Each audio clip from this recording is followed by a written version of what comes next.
Look at the clock on your wall. Watch the second hand tick, tick, tick, tick.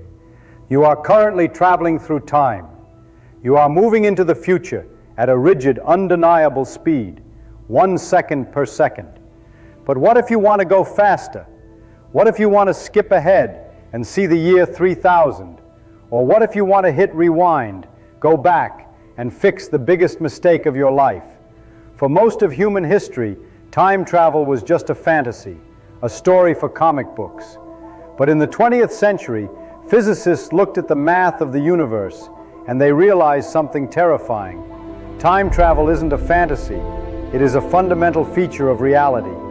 Today we are going to look at the physics of time travel. Using the brilliant teachings from Feynman Lectures Vol I, Chapter 17, we are going to find out how to build a time machine, why you can never use it to save the past, and what the universe's ultimate security system looks like.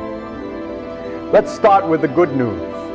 Time travel to the future is absolutely 100% possible. In fact, we have already done it. There is a Russian cosmonaut named Sergei Krikalev. He spent 803 days orbiting the Earth on the International Space Station, moving at 17,500 miles per hour. Because of Albert Einstein's theory of special relativity, we know that the faster you move through space, the slower you move through time. This is governed by a strict mathematical law. Delta T equals to frac delta T SQRT1 minus frac V squared C squared. Because Sergei was moving so fast for so long, his personal clock ticked slower than the clocks down here on Earth. When he landed, he had time traveled. He stepped out of his capsule exactly 0.02 seconds into the future. He is literally a time traveler. Now, 0.02 seconds isn't very impressive, but the math doesn't care about our engineering limits. If you build a spaceship that can travel at 99.99% the speed of light, and you fly around the galaxy for 5 years, when you return to Earth, 5 years will have passed for you, but 350 years will have passed for humanity. You will step off your ship in the year 2376. You have built a time machine. You have successfully jumped into the future.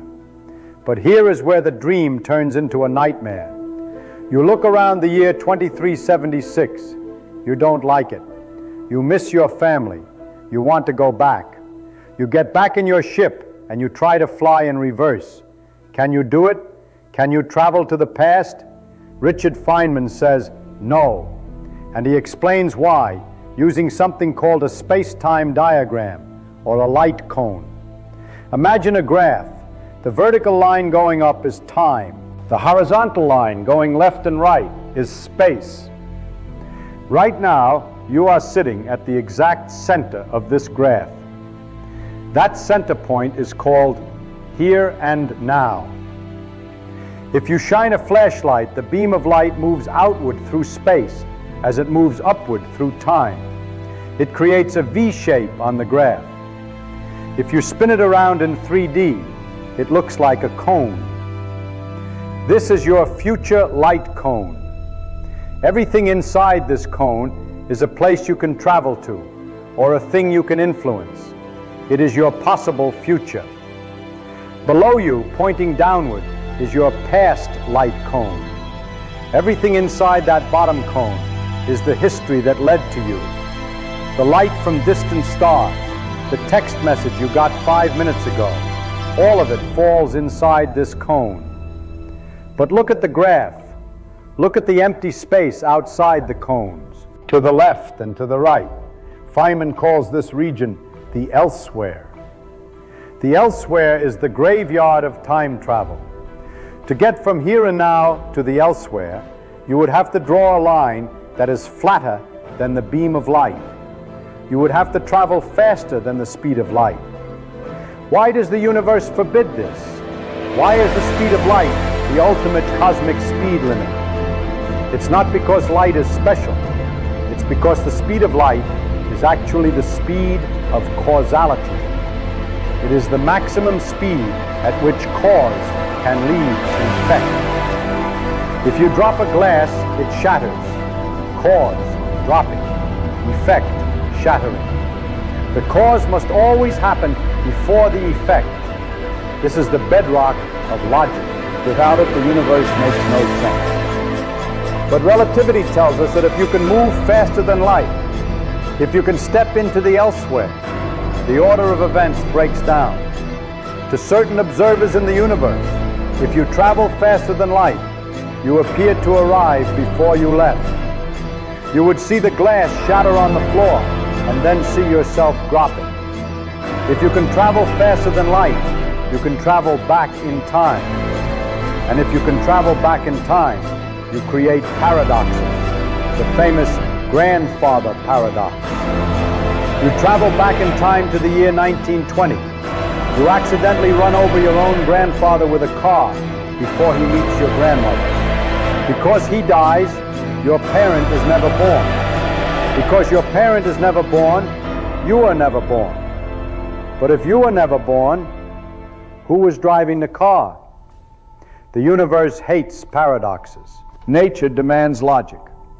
So to protect the fabric of reality, to prevent causes from being murdered by their own effects, the universe put up an unbreakable barrier. The edge of the light cone. The speed of light. You cannot reach infinite speed because your mass becomes infinite. You cannot punch through to the elsewhere. The universe has quarantined the past. It has locked it away behind an impenetrable wall of mathematics. You can slide forward as fast as you want. You can surf the edge of the light cone, slowing your personal clock down to a crawl and watch the universe age and die around you. But you can never turn around. You can never look back. Time is a one-way street, and the speed of light is the guardrail keeping us from driving off a cliff into pure illogical chaos. So the next time you wish you could go back and change something, remember the light cone. The universe is protecting itself from you. The past is frozen. The elsewhere is locked. The only way out is forward.